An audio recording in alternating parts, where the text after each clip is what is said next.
So I had to come and look for you. You're almost 26 kilometers away from Accra.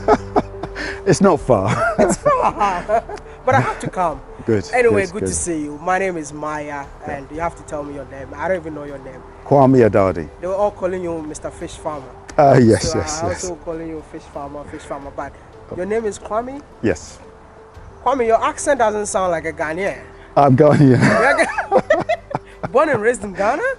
No, born in the UK. Huh? 2 years in Ghana. I went to Dodowa boarding school, and Okay. I think Association International. So I've done a year and a half. So I've been in Ghana for previously about 2.5 years. And prior to this, I've now been here 5 years. Wow. So I've pretty much relocated to Ghana. So born and raised in the UK by a Ghanaian family? Yes.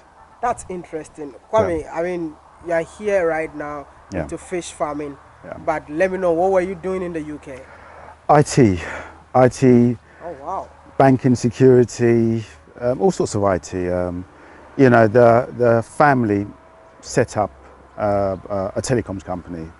You know, there's 5 in the family, and so we're operating. It was going well. Things were good. So, you know, we started having a little itch. Well, just started getting a bit bored in the UK. What are you saying? Got bored in the UK? No, the pounds are not too much. I mean, like with pounds, I'll be smiling all day. Oh, even with the pound, it still gets boring. Work, come home, TV, sleep, work, come home, TV, sleep. It was like the same routine. Same routine, yes. So you got bored with that? I got bored of that. And you decided to relocate to Ghana? Yes, I mean, my dad's obviously Ghanaian. I've been looking at Ghana for a while, so I was coming to join him anyway. So we were just getting into that feel. Unfortunately, he died, you know. He's so rest in perfect peace. No problem, thank you. And you came to Ghana. What are you doing in Ghana at the very moment? When we first came to Ghana, we started the fish farming. Well, Dad started the fish farming, so we kind of like just took over. So I looked at what he was doing. We were here for about a good 1.5 years doing the fish farming. Then we decided, you know, let's spend a bit of money. Let's expand and let's see where we go from here. So 5 years later, this is where we are. That's beautiful, man. So your father started this one. I can see. This should be the first one. Yes. Dad started this one. Okay. The square tanks. It was okay, but it was very, very, very labor intensive. You know, we were scrubbing, cleaning, trying to get the waste out of the water. It was extremely hard. So he built these two and this one. So we used these for about, I think about 6-8 months. It was a lot of work, you know, a lot of work. So we went to the drawing boards and then we decided to do the round ones. The concept was that if we built a round one, if we then swirled the water around, we could get the waste into the centre and then drain it out. So this kind of like worked. Well, it worked extremely well. We had about 5,000 tilapia in here. We just decided to do other stuff. We got a few issues with the 5,000 tilapia. We then roofed it. Once we roofed it, the fish were using all the water. We were using drum filters, so it worked well for 2 years. What we found again out was that the feeding the tilapia was quite expensive. So this side of the farm is quite automated. We have drum filters, pump water from inside here into the drum filter. It cleans it, spits the dirty water out, and the clean water comes back in. So again, we can put about 5,000 tilapia in here. Wow, 5,000? 5,000, yeah. But I think you are doing more of a computerized fish farming. Yes. What we found, or one of the issues that we had was that, you know, someone might put a borehole on and forget about the borehole and walk away, and a few hours later or a couple of weeks later, we find that the borehole's gone down. So what we done was that we computerized everything. We put microcontrollers, we put mini computers dotted around the farm. And you can only turn you might turn a borehole on, but an hour later it would turn it off. We had automated pumping, so we had 3 wells and 2 boreholes, and we could pump up and down and select which well had water in it. And so this was all automated. But isn't it expensive to operate this kind of fish farming in Ghana?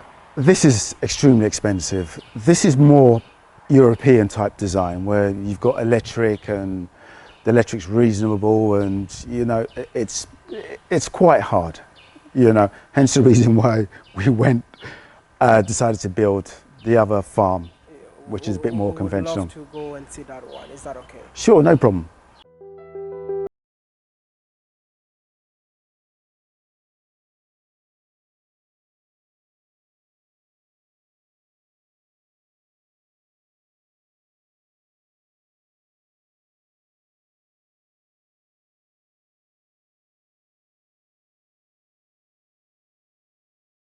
Winterized site. This is now the traditional method, the traditional way of doing something. And this one saves a lot of money, yeah? This one saves a lot of money. No solar, no air pumps, no water cleaning. Is this man-made? This is man-made. Wow. This originally was floodland. Okay. So we started digging it out to do some fish farm, to do some traditional farms here. As we were digging it out, water was filling up. Then we said, well, no, let's do a big one. So originally we thought, let's do a small little pond, small little dam. They thought, no, let's do a big one. So we started digging and we just got carried away, and here we go. So this is actually about 3 or 4 meters deep. You know, while we're digging it, it was filling up with water. We did not know if it would fill up with water, and actually it did. It filled up with water. It's pretty much brought down the water table for the whole area. This place used to be quite flooded. So yeah, we've done kind of like fixed 2 birds with 1 stone. You know, we've sorted out the flooding, and we've also got a place to do the fish. The fish has got 24-hour security. Oh yes, yes. Wow. You need it here. Security. I just wanted to know, is this your first project that you ventured into when you came to Ghana? No, and I think initially we were starting to build, well, the idea was to build some sort of educational centre, some sort of school, some sort of college. So we did start a year and a half ago, and the idea was to bring computers. My background's computing, obviously, so I know, you know, and one of the things I wanted to do was, you know, take some of the input from what I've learnt and bring it back into Ghana. So computing, technical drawing, you know, that sort of stuff. So an academy, which is what we want to do. So that's my primary focus. So all this is pretty much going to get ploughed back into the school. Free. Free. Wow. Yeah. Okay. That's the dream. Yeah. All right. Now let's talk about you living in the UK, and Sure. now you're back here in Ghana. Yeah. What are some of the similarities between life in the UK and life in Ghana? Similarities, wow, I wouldn't say similarities. It's the struggle's the same. If you're living in the UK, and you know, I build in the UK as well as the IT stuff I do. I also do building, and it's in terms of it's a struggle because it's expensive. You know, you have to purchase right. You have to get the right builds. You know, it's easier, but you're still struggling. I don't know if that makes sense. It's easier, but you're still struggling. You're trying to say like everything is there, so which means your life is kind of comfortable. Yeah. But you're still struggling. You still struggle. You still struggle. Are you struggling in Ghana too? In Ghana, I think I do struggle. But let us know the struggle in Ghana. I mean, I'm in for it. Like, what's the struggle in Ghana? I think, you know, the struggle is vehicles breaking down all the time. You know, it's just every day is kind of like slightly different. You know, the weather causes issues. Okay, I've cheated. That's actually automated. It's a fish feeder. Oh, okay. So, oh wow. So that's the only automation I do here. Oh. It's just the fish feeding. Oh, feeding the fish. Feeding the fish automatically, yeah. So no one really comes here. So back to the question. Struggling here in Ghana, okay, security, for instance, is a struggle. You know, if the place is not secure, I come back here and the place is empty. So it's a less stressful struggle. Is that less stressful or is it more stressful? I don't know, you decide. There is a struggle. You decide. And you've been in Ghana for 5 years now. Yes, I've been in Ghana for 5 years. I know you definitely have fellow brothers and sisters living in the diaspora, yeah? Yeah. Do you think it's worth it to live in Ghana? the weather, the people. Yes, I would still come here and I would do it all again. You know, my only shame was, you know, I probably could have come here maybe 2-3 years earlier.